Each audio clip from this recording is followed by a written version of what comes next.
ಎಲ್ಲರಿಗೂ ನಮಸ್ಕಾರ. ನಾನು Mangala Shivappa. Welcome to Sridevi arts. ಇಂದಿನ ಸಂಚಿಕೆಯಲ್ಲಿ ನಾನು MDF ರಂಗೋಲಿ ಅಂದರೆ ಬೇಕಾದಷ್ಟು ರೀತಿಯ ರಂಗೋಲಿಗಳನ್ನು ನೀವು ನೋಡಿದ್ದೀರಾ. ನಾನು ಇಂದಿನ ಸಂಚಿಕೆಯಲ್ಲಿ MDF ರಂಗೋಲಿಯನ್ನು ಹೇಗೆ ಮಾಡೋದು ಅಂತ ಹೇಳ್ಕೊಡ್ತೀನಿ, ನೋಡ್ಕೊಳ್ಳಿ. ಮೊದಲು ನಮಗೆ ಬೇಕಾಗಿರೋ ಅಂಥ ಯಾವ ರೀತಿ ನಾವು ರಂಗೋಲಿನ ಮಾಡ್ತೀವಿ ಅಂತ ಹೇಳಿಬಿಟ್ಟು ಫಸ್ಟ್ ನಾವು MDF ಶೀಟನ್ನು ತೊಗೊಂಡು ಈ ರೀತಿ ಸೆಟ್ ಮಾಡ್ಕೋಬೇಕು. ನಾನು ರೌಂಡ್ ಶೇಪ್ ಮತ್ತು ಹಾರ್ಡ್ ಶೇಪನ್ನು ತೊಗೊಂಡು ಈ ರೀತಿ ಸೆಟ್ ಮಾಡ್ಕೊಂಡಿದ್ದೀನಿ. ಈಗ ಸೆಟ್ ಎಲ್ಲ ಮಾಡ್ಕೊಂಡು ಆದಮೇಲೆ ಎಲ್ಲ ಪಾರ್ಟ್ಗಳಿಗೂ ಈ ರೀತಿ ಪಿಂಕ್ ಕಲರ್ ವೆಲ್ವೆಟ್ ಕ್ಲಾತನ್ನು ಅಂಟಿಸ್ಕೋಬೇಕು. ನಾನು ಪಿಂಕ್ ಕಲರ್ ತೊಗೊಂಡಿದ್ದೀನಿ. ನೀವು ನಿಮ್ಮ ಇಷ್ಟ, ನಿಮ್ಗೆ ಯಾವ ಇಷ್ಟನೋ ಆ ಕಲರ್ ಕ್ಲಾತನ್ನು ತಗೊಳ್ಳಿ. ಈಗ ಫಸ್ಟ್ ನಾನು ಈ ರೌಂಡ್ ಕಲರ್ ಏನು MDF ಶೀಟ್ ಇದೆಯಲ್ಲ, ಈ ಶೀಟಿಗೆ ನಾನೀಗ ಫಸ್ಟ್ ಎಲ್ಲ ಇಟ್ಕೊಳ್ತೀನಿ. ಆಮೇಲೆ ಹಾರ್ಡ್ ಶೇಪನ್ನು ತೊಗೊಂಡಿದ್ದೀನಿ. ಹಾರ್ಡ್ ಶೇಪ್, ಈ ರೌಂಡ್ ಶೇಪ್ ಎಲ್ಲದಕ್ಕೂ ಕೂಡ ಈ ರೀತಿ ವೆಲ್ವೆಟ್ ಕ್ಲಾತನ್ನು ಇಟ್ಬಿಟ್ಟು ಚಾಕ್ ಪೀಸಲ್ಲಿ ಮಾರ್ಕ್ ಹಾಕ್ಕೊಂಡ್ಬಿಟ್ಟು ಇದನ್ನು ನಾವು ಕಟ್ ಮಾಡ್ಕೋಬೇಕು ನೀಟಾಗಿ. ಹೀಗೆ ಏನು ಮಾರ್ಕ್ ಹಾಕ್ಕೊಂಡಿದ್ವಲ್ಲ ಅಲ್ಲಿನೇ. ಈಗ ನೋಡಿ, ರೌಂಡ್ ಶೇಪ್ ಆಯಿತು, ಹಾರ್ಡ್ ಶೇಪ್ ಆಯಿತು. ಇದನ್ನು ಈಗ ನಾವು ಈ ಫೆವಿಕಾಲ್ ಗಮ್ ಹಚ್ಕೊಂಡು ಆ ಕ್ಲಾತ್ಗಳನ್ನು, ಅಂದರೆ ಏನು ವೆಲ್ವೆಟ್ ಕ್ಲಾತನ್ನು ನಾವು ಕಟ್ ಮಾಡ್ಕೊಂಡಿದ್ವಲ್ಲ ಅದನ್ನು ನಾವು ನೀಟಾಗಿ ಹಚ್ಕೋಬೇಕು. ಈಗ ಗಮ್ಮೆಲ್ಲ ಹಚ್ಕೊಂಡಾದಮೇಲೆ ಈ ಕ್ಲಾತನ್ನು ನೀಟಾಗಿ ಇಟ್ಕೊಂಡು ಹಚ್ಕೋಬೇಕು.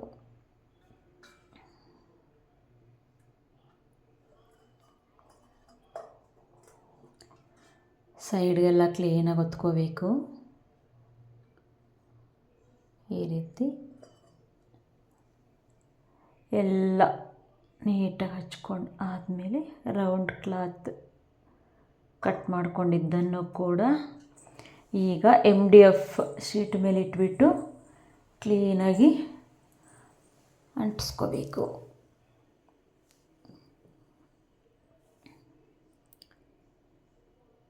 ಸೈಡ್ಗೆಲ್ಲ ಕ್ಲೀನಾಗಿ ಹಚ್ಕೋಬೇಕು, ಇಲ್ಲಾಂದರೆ ಗಮ್ ಬಿಟ್ಕೊಂಡ್ಬಿಡತ್ತೆ. ಈಗ ನೋಡಿ, ಎಲ್ಲ ಸೈಡೂ ನಾನು ಎಲ್ಲ ಪಾರ್ಟಿಗೂ ನಾನು ಹಚ್ಕೊಂಡಿದ್ದೀನಿ.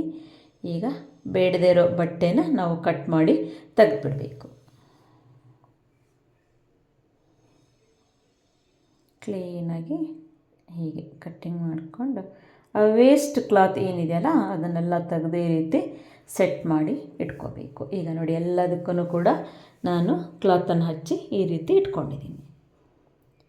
ಈಗ ಇದು ಎಲ್ಲ ಆದಮೇಲೆ ನಾವು ರೌಂಡ್ ಮತ್ತು ಈ ಹಾರ್ಡ್ ಶೇಪ್ ಇದಕ್ಕೆ ನಾವು ಮೇಲ್ಗಡೆಗೆ ವರ್ಕ್ ಮಾಡ್ಕೊಳ್ತಾ ಹೋಗಬೇಕು. ಈ ರೀತಿ ಪ್ಯಾಚ್ ವರ್ಕನ್ನು ಮಾಡ್ಕೋಬೇಕು. ಫಸ್ಟ್ ಇದನ್ನು ಹೇಗೆ ಮಾಡೋದು ಅಂತ ತೋರಿಸ್ತೀನಿ, ನೋಡ್ಕೊಳ್ಳಿ. ಈಗ ಹಾರ್ಡ್ ಶೇಪ್ ಏನಿದೆಯಲ್ಲ ಅದರ ಮಧ್ಯದಲ್ಲಿ ನಾವು ಈ ಮಲ್ಲಿಗೆ ದಿಂಡು ಮತ್ತು ಈ ಕುಂದನ್ಸನ್ನು ಇಟ್ಬಿಟ್ಟು ನಾನು ಹೇಗೆ ರೆಡಿ ಮಾಡ್ಕೊಳ್ತೀನಿ ಅನ್ನೋದನ್ನು ತೋರಿಸ್ತೀನಿ, ನೋಡ್ಕೊಳ್ಳಿ. ಫಸ್ಟ್ ನಾವು ಈ ರೀತಿ ತೆಳುವಾಗಿರುವಂತಹ ರೊಟ್ಟನ್ನು ತಗೋಬೇಕು. ಒಂದು ಚಿಕ್ಕ ತಟ್ಟೆಯಲ್ಲಿ ಅಳತೆನ ನೋಡಿಕೊಂಡು ನಾವು ಈಗ ಈ ತೆಳುವಾಗಿರುವಂಥ, ಅಂದರೆ ತುಂಬ ತೆಳು ರೊಟ್ಟನ್ನು ತೊಗೊಳ್ಬೇಡಿ, ಮೀಡಿಯಮ್ ಸೈಜ್ ರೊಟ್ಟನ್ನು ನಾವು ಕಟ್ ಮಾಡ್ಕೋಬೇಕು. ಆ ರೌಂಡ್ ಶೇಪಲ್ಲಿ ಕಟ್ ಮಾಡಿಕೊಂಡು ರೌಂಡ್ ಶೇಪ್ನಲ್ಲಿ ನೀಟಾಗಿ ಕಟ್ಟಿಂಗ್ ಮಾಡಿಕೊಂಡು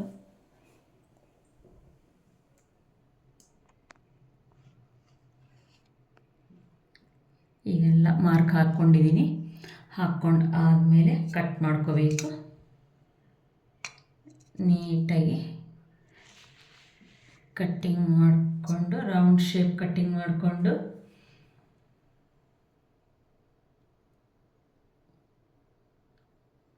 ಈಗ ನೋಡಿ ಈ ಥರ ಕಟ್ಟಾಯಿತು.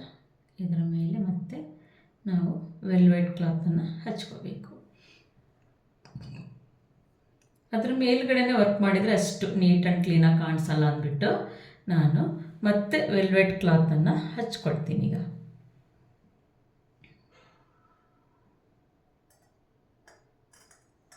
ವೆಲ್ವೆಟ್ ಕ್ಲಾತನ್ನು ಹಚ್ಕೊಂಡು ನೀಟಾಗಿ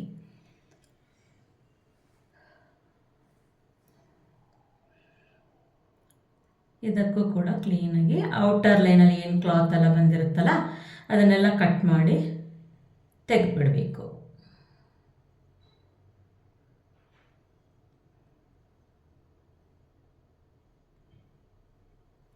ಹೀಗೆ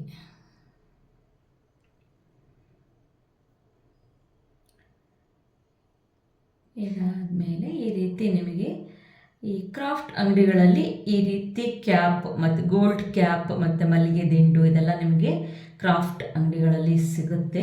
ಇದನ್ನು ಸೆಂಟರಲ್ಲಿ ನಾನು ಹೀಟೆಕ್ಸ್ ಗಮ್ಮಿಂದ ಈಗ ಇದನ್ನು ನಾನು ಅಂಟಿಸ್ಕೊಳ್ತೀನಿ. ಫಸ್ಟ್ ಇಟ್ಟು ಮಾರ್ಕ್ ಹಾಕ್ಕೊಳ್ಬೇಕು. ಈ gold cap decorative gold cap ಅಂತ ಕೇಳಿದರೆ ಕೊಡ್ತಾರೆ. ಇದನ್ನು ನೋಡಿ ಸುತ್ತಲೂ ಮಾರ್ಕ್ ಹಾಕ್ಕೊಂಡು ಈಗ ಈ ಹೀಟೆಕ್ಸ್ ಗಮ್ಮಿಂದ ನಾನು ಇದನ್ನು ಅಂದರೆ ಇದು ಬೇಗ ಸ್ಟಿಕ್ ಆಗುತ್ತೆ, ಸೊ ಹಾಗಾಗಿ ನಾನು ಹೀಟೆಕ್ಸ್ ಗಮ್ಮನ್ನು ಬಳಸ್ತಾ ಇದ್ದೀನಿ. ಈ ಹೀಟೆಕ್ಸ್ ಗಮ್ಮನ್ನು ಸುತ್ತಲೂ ಹಚ್ಕೊಂಡ್ಬಿಟ್ಟು ನಾವು ಆ ಏನು ಒಂದು ಕ್ಯಾಪ್ ತೊಗೊಂಡಿದ್ದೀನಲ್ಲ ನಾನು, ಡೆಕೋರೇಟಿವ್ ಕುಂದನ್ಸ್ ಬರುತ್ತೆ, ಅದನ್ನು ಬೇಕಿದ್ರೂ ತೊಗೊಳ್ಳಿ. ಬೇಕಾದಷ್ಟು ಈಗಂತೂ ಸಿಕ್ಕಾಪಟ್ಟೆ ಡೆಕೋರೇಟಿವ್ ಐಟಮ್ಸ್ ಬರುತ್ತೆ.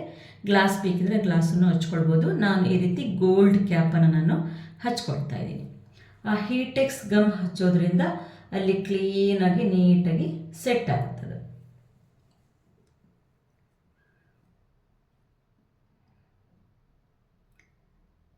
ಈಗ ನೋಡಿ ಸ್ಟಿಕ್ ಆಯ್ತಲ್ವಾ, ನೀಟಾಗಿ ಇದಾಯ್ತಲ್ವಾ. ಈಗ ಇದ್ರ ಸುತ್ತಲೂ ನಾವು ಮತ್ತೆ ಗಮ್ಮನ್ನು ಅಪ್ಲೈ ಮಾಡಬೇಕು. ಅಂದರೆ ಸ್ವಲ್ಪ ಸ್ಟ್ರಾಂಗಾಗಿ ಕುತ್ಕೊಳ್ಳಿ ಅಂತ ಹೇಳಿ ಅಷ್ಟೇ, ಕ್ಲೀನಾಗಿ ಅದು ಸೆಟ್ ಆಗಲಿ ಅಂದ್ಬಿಟ್ಟು. ಅಂದರೆ ಆ ಏನು ಗೋಲ್ಡ್ ಕ್ಯಾಪ್ ಬೀಳಬಾರ್ದಲ್ವ, ಸೊ ಹಾಗಾಗಿ ನಾನು ಮತ್ತೆ ಇನ್ನೊಂದು ಲೇಯರ್ ನಾನು ಈ ಗಮ್ಮನ್ನು ಹಚ್ಕೊಂಡು ನಾನು ಗಟ್ಟಿ ಮಾಡ್ಕೊಳ್ತೀನಿ. ಈಗ ನೋಡಿ ಸುತ್ತಲೂ ಈಗ ನೋಡಿ ಬೀಳಲ್ಲಲ್ವ, ಗಟ್ಟಿ ಆಯಿತು.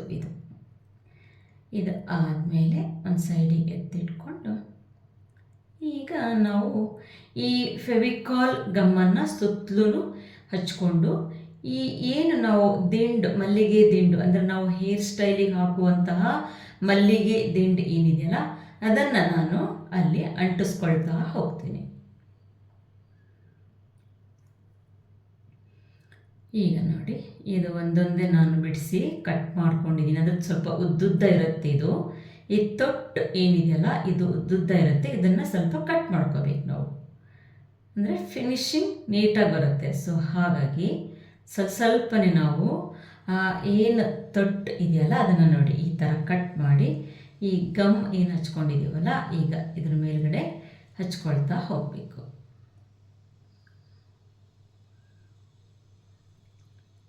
ಇದಕ್ಕೆ ನೀವು ಹೀಟೆಕ್ಸ್ ಗಮ್ಮನ್ನು ಹಚ್ಕೊಳ್ಬೇಡಿ. ಆ ಥರ್ಮಾಕೋಲ್ ಬಾಲ್ಸಿಗೆ ಏನಾದರೂ ಟಚ್ ಆದರೆ ಅದು ಸುಟ್ಟು ಹೋಗ್ತದೆ. ಸೊ ನೋಡಿ ಒಂದು ಲೈನ್ ಆಯಿತು. ಈಗ ಇನ್ನೊಂದು ಲೈನಿಗೆ ಈ ಮತ್ತೆ ಫೆವಿಕಾಲನ್ನು ಹಚ್ಕೊಳ್ತೀನಿ. ಸ್ವಲ್ಪ ನಾವು ಫೆವಿಕಾಲ್ ಡ್ರೈ ಆದಮೇಲೆ ಈ ವರ್ಕನ್ನು ಸ್ಟಾರ್ಟ್ ಮಾಡಬೇಕು. ಆಗ ಅದು ಕ್ಲೀನಾಗಿ ಅಲ್ಲೇ ಸ್ಟಿಕ್ ಆಗಿಬಿಡತ್ತೆ.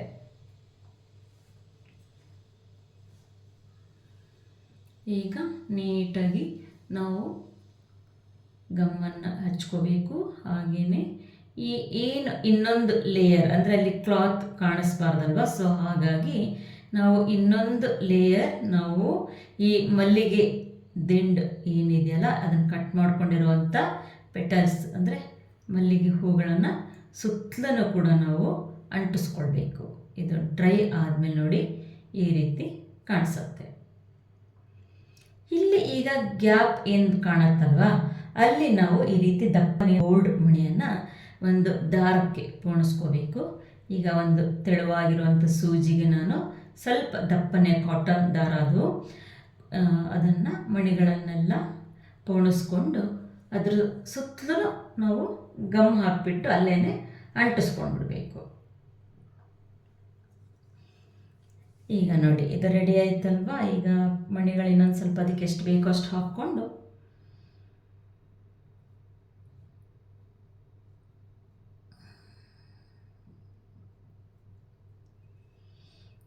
ಈಗ ಇದರೊಳಗಡೆಗೆ ಹೀಗೆ ಕರೆಕ್ಟ್ ನೋಡ್ಕೋಬೇಕು, ಅದಕ್ಕೆ ಎಷ್ಟು ಮಣಿಗಳು ಬೇಕೋ ಅಷ್ಟನ್ನೇ ನಾವು ತೊಗೊಂಡ್ಬಿಟ್ಟು, ಈಗ ನೋಡಿ ಕರೆಕ್ಟ್ ಆಯ್ತಲ್ವ, ಇಲ್ಲೇ ನಾವು ಗಂಟು ಹಾಕ್ಕೊಳ್ಬೇಕೀಗ ನೋಡಿ.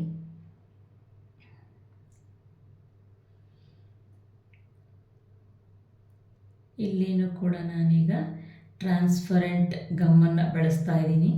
ಯಾಕೆ ಅಂದರೆ ಅಲ್ಲಿ ಸ್ವಲ್ಪ ಹೀಟೆಕ್ಸ್ ಗಮ್ ಟಚ್ ಆದರೆ ಏನು ಒಳಗಡೆ ಥರ್ಮಾಕೋಲ್ ಡ್ಯಾಮೇಜ್ ಆಗುತ್ತೆ, ಬಾಲ್ಸ್ ಡ್ಯಾಮೇಜ್ ಆಗುತ್ತೆ. ಸೊ ಹಾಗಾಗಿ ನಾನು ಇಲ್ಲಿ ಗ್ಲೂ ಗಮ್ ಬರ್ತಾ ಇದೆ, ಅದನ್ನು ನಾನು ಅಲ್ಲಿ ಸುತ್ತಲೂ ಹಚ್ಕೊಂಡು ಈ ಏನು ಮಣಿನ ನಾನು ಅಲ್ಲಿ ಅಂಟಿಸ್ಕೊಂಡು ಗಂಟು ಹಾಕ್ಕೊಳ್ಬಿಡ್ತೀನಿ. ಈಗ ಸುತ್ತಲೂ ನಾನು ಗ್ಲೂ ಗಮ್ ಹಚ್ಕೊಂಡಾಯಿತು. ಈ ಏನು ಪೋಣಿಸ್ಕೊಂಡಿರುವಂತಹ ಮಣಿಯನ್ನು ಈಗ ಇಲ್ಲಿ ನೋಡ್ಕೊಂಡ್ಬಿಟ್ಟು ನಾನು 1-2 ಗಂಟು ಹಾಕಿ ಅಲ್ಲೇ ಅದನ್ನು ಅಂಟಿಸ್ಕೊಂಡ್ಬಿಡ್ತೀನಿ. ಇದು ಆಯಿತು. ಅಲ್ಲೇ ಸ್ವಲ್ಪ ಅಲ್ಲೇ ಅದು ಸ್ಟಿಕ್ ಆಗಬೇಕು. ಸ್ವಲ್ಪ ಹೊತ್ತು ಆದಮೇಲೆ ಸ್ವಲ್ಪ ಒತ್ಕೊಂಡ್ರೆ ಅಲ್ಲೇ ಅದು ಸ್ಟಿಕ್ ಆಗಿಬಿಡುತ್ತೆ.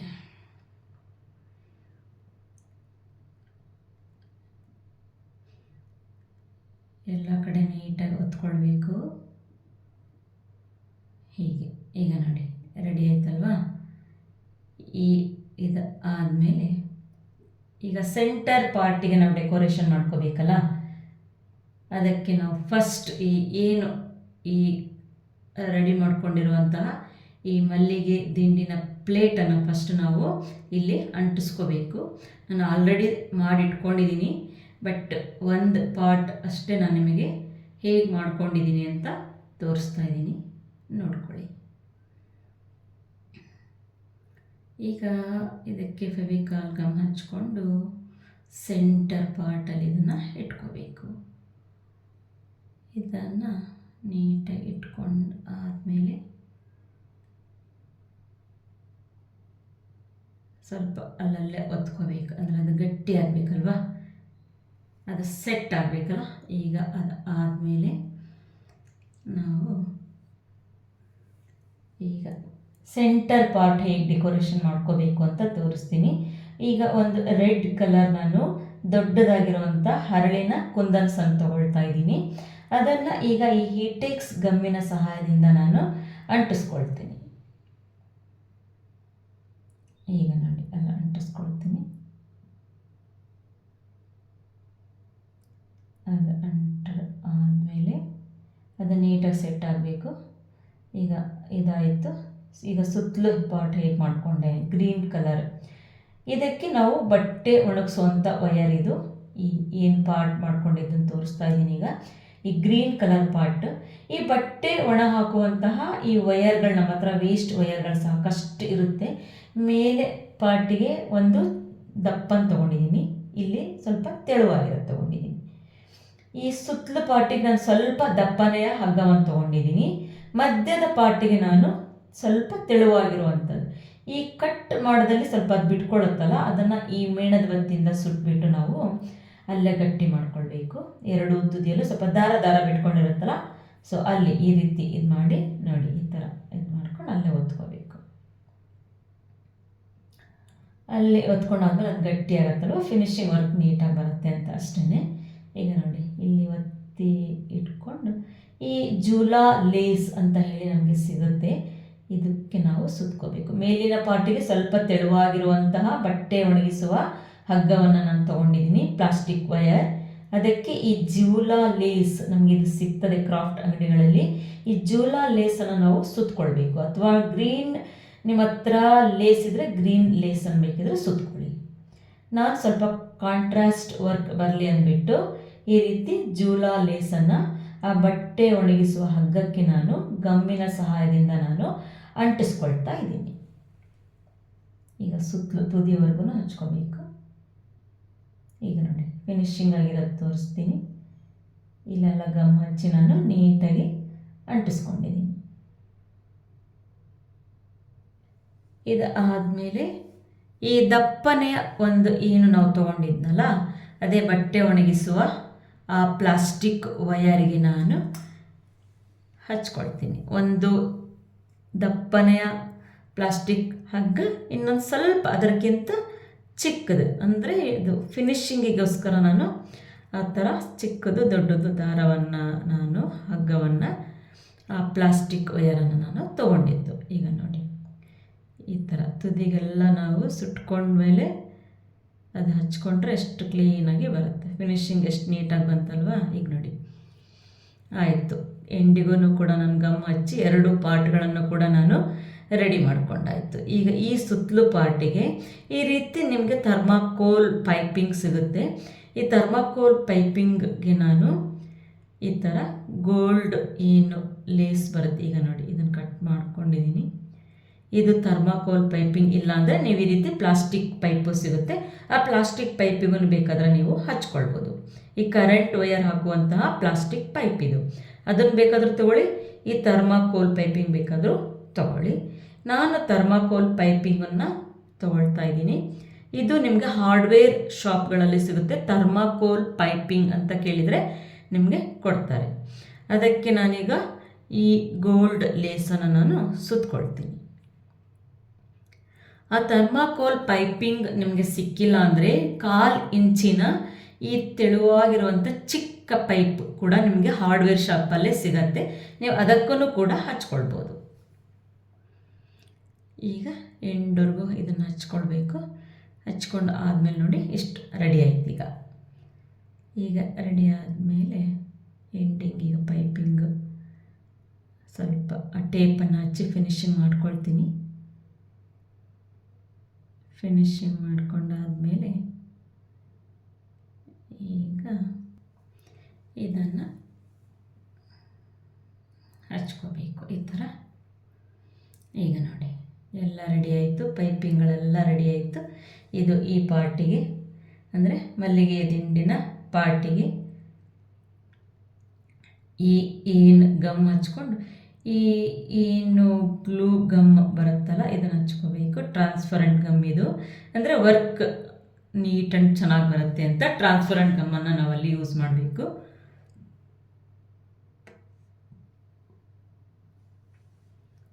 ಟ್ರಾನ್ಸ್ಪರೆಂಟ್ ಗಮ್ಮನ್ನು ಹಚ್ಕೊಂಡು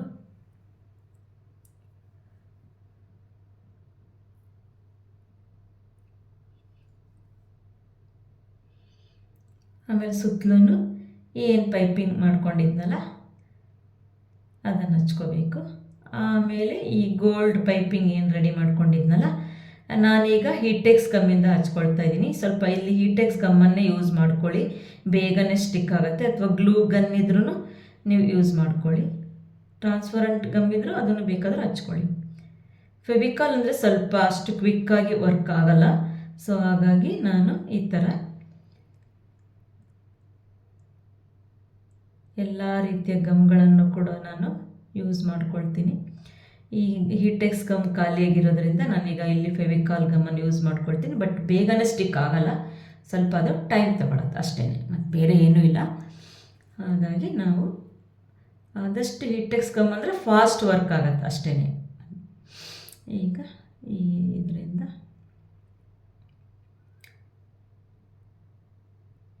ಹಚ್ಕೋಬೇಕು.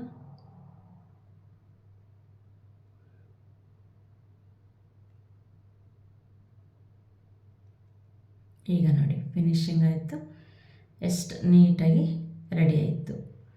ಈ ರಂಗೋಲಿ MDF ರಂಗೋಲಿಯ ಸುತ್ತಲೂ ಪಾರ್ಟಿದು. ಈಗ ನೋಡಿ ಎಲ್ಲ ಇದನ್ನು ಕೂಡ ರೆಡಿ ಆಯಿತು. ಆ ಹಾರ್ಟ್ ಶೇಪ್ ವರ್ಕ್ ಏನಿತ್ತಲ್ಲ ಅದೆಲ್ಲದು ಕೂಡ ಈಗ ನಾನು ರೆಡಿ ಮಾಡಿಕೊಂಡೆ. ಈಗ ಅಲ್ಲಿ ಸ್ವಲ್ಪ ಖಾಲಿ ಕಾಣಿಸುತ್ತಲ್ಲ, ಏನು ವೆಲ್ವೆಟ್ ಕ್ಲಾತ್ ಸ್ವಲ್ಪ ಖಾಲಿ ಕಾಣಿಸುತ್ತಲ್ಲ ಆ ಪಾರ್ಟಿಗೆ ನೀವು ಗ್ಲಾಸ್ ಪೀಸ್ ಇದ್ದರೆ ಗ್ಲಾಸ್ ಪೀಸ್ ಬೇಕಾದರೂ ಹಚ್ಕೊಳ್ಳಿ. ನಾನು ನನ್ನ ಹತ್ರ ಗೋಲ್ಡ್ ಕಲರ್ ಕುಂದನ್ ಪೀಸ್ ಇದ್ದಿದ್ದರಿಂದ ನಾನು ಗೋಲ್ಡ್ ಕಲರ್ ಏನು ಬೀಡ್ಸನ್ನು ನಾನು ಹಚ್ಕೊಳ್ತಾ ಇದ್ದೀನಿ. ನೀವು ನೆಕ್ಕಿ ಇದ್ದರೆ ನೆಕ್ಕಿ ಹಚ್ಕೊಳ್ಳಿ, ಗ್ಲಾಸ್ ಪೀಸ್ ಇದ್ದರೆ ಅಂದರೆ ಸ್ವಲ್ಪ ಅದಕ್ಕೆ ಸೆಟ್ ಆಗೋಂಥದ್ದನ್ನು ನಾವು ನೋಡಿ ಹಚ್ಕೊಳ್ಬೇಕು ಅಷ್ಟೇ, ಮತ್ತೇನೂ ಇಲ್ಲ. ಸುಮ್ಮನೆ ಅದು ಆರ್ಟ್ ಕೂಡ ಚೆನ್ನಾಗಿ ಕಾಣಿಸ್ಬೇಕಲ್ವ. ಸೊ ಹಾಗಾಗಿ ಸ್ವಲ್ಪ ರಿಲೇಟೆಡ್ ಇರಬೇಕು, ಕಾಂಬಿನೇಷನ್ ವೈಸ್ ಇದ್ದರೆ ನಾವು ಮಾಡೋ ಆರ್ಟ್ ಕೂಡ ನೀಟ್ ಆ್ಯಂಡ್ ಕ್ಲೀನಾಗಿ ಬರುತ್ತಲ್ವ. ಸೊ ಹಾಗಾಗಿ ಇದು 1 ಪೀಸ್ ಬೇಕಾದರೂ ನೀವು ಮಾಡ್ಕೊಳ್ಳಿ, ನೀವು 4 ಪೀಸ್ ಬೇಕಾದರೂ ಮಾಡ್ಕೊಳ್ಳಿ, 8 ಪೀಸ್ ಬೇಕಾದರೂ ಮಾಡ್ಕೊಳ್ಳಿ. ನಿಮ್ಮ ಮನೆಯ ಹೊಸ್ತಿಲ ಮುಂದೆ ಇಟ್ಟು ಹೂ ಬಿಟ್ಬಿಟ್ಟು ಡೆಕೋರೇಷನ್ ಮಾಡಿದರೂ ಕೂಡ ತುಂಬಾ ಚೆನ್ನಾಗಿ ಕಾಣಿಸುತ್ತೆ. ಅಥವಾ ಫುಲ್ ರಂಗೋಲಿ ಬೇಕಿದ್ರೂ ನೀವು ಮಾಡ್ಕೊಳ್ಬೋದು. ಈಗ ನೋಡಿ ಎಲ್ಲದಕ್ಕೂ ಕೂಡ ನಾನು ಈ ಥರ ಹಚ್ಕೊಂಡಿದ್ದೀನಿ. ಎಷ್ಟು 3 4 5 6 ಪೀಸು ಎಲ್ಲ ನಾನು ಈ ಥರ ರೆಡಿ ಮಾಡಿ ಇಟ್ಕೊಂಡಿದ್ದೀನಿ. ಈಗ ಈ ತುದಿಯಲ್ಲಿ ಸ್ವಲ್ಪ ಫಿನಿಶಿಂಗ್ ವರ್ಕ್ ಕೊಡಬೇಕಲ್ಲ, ಅಲ್ಲಿ ನಾವು ಏನು ಮಾಡಬೇಕಂದ್ರೆ ಸ್ವಲ್ಪ ಈ ಗೋಲ್ಡ್ ಟೇಪ್ ಏನಿದೆಯಲ್ಲ ಇದನ್ನೇ ಸ್ವಲ್ಪ ಕಟ್ ಮಾಡಿಬಿಟ್ಟು ಅಲ್ಲಿ ಅಂಟಿಸ್ಕೋಬೇಕು. ಫಿನಿಶಿಂಗ್ ವರ್ಕ್ ಚೆನ್ನಾಗಿ ಬರಬೇಕಲ್ಲ, ಸೊ ಹಾಗಾಗಿ ಅಲ್ಲಿನೇ ಸ್ವಲ್ಪ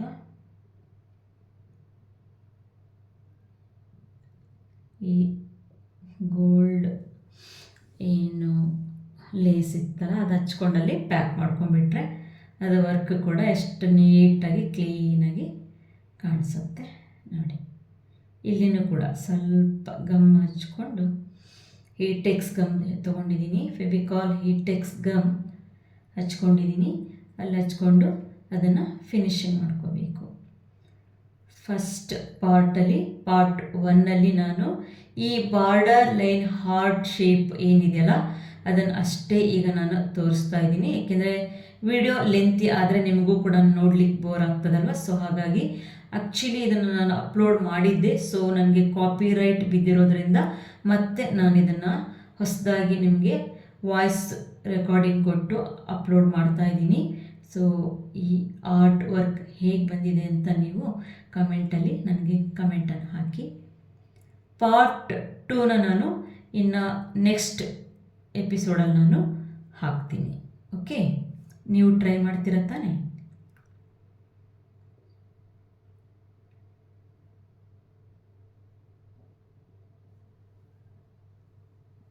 ಎಲ್ಲ ರೆಡಿ ಆಯಿತು. ಈ ಎಲ್ಲ ಪೀಸ್ಗಳನ್ನು ಕೂಡ ಫಸ್ಟ್ ಪಾರ್ಟಲ್ಲಿ ನಾನು ತೋರಿಸ್ತಾ ಇದ್ದೀನಿ, ನೋಡ್ಕೊಳ್ಳಿ. ನೆಕ್ಸ್ಟ್ ಪಾರ್ಟಲ್ಲಿ ಮಧ್ಯದ ಪಾರ್ಟ್ ಅಂದರೆ ಫುಲ್ ಫಿನಿಶಿಂಗ್ ರಂಗೋಲಿ ತೋರಿಸ್ಬೇಕಲ್ಲ, ಅದರಲ್ಲಿ ಸೆಂಟರ್ ಪಾರ್ಟ್ ಏನಿದೆಯಲ್ಲ ಅದನ್ನು ಕೂಡ ನಾನು ಹೇಗೆ ಮಾಡೋದು ಅಂತ ಪಾರ್ಟ್ 2ನಲ್ಲಿ ನಾನು ತೋರಿಸ್ತೀನಿ. ಮತ್ತೊಮ್ಮೆ ನಿಮಗೆಲ್ಲರಿಗೂ ಕೂಡ ಧನ್ಯವಾದಗಳು.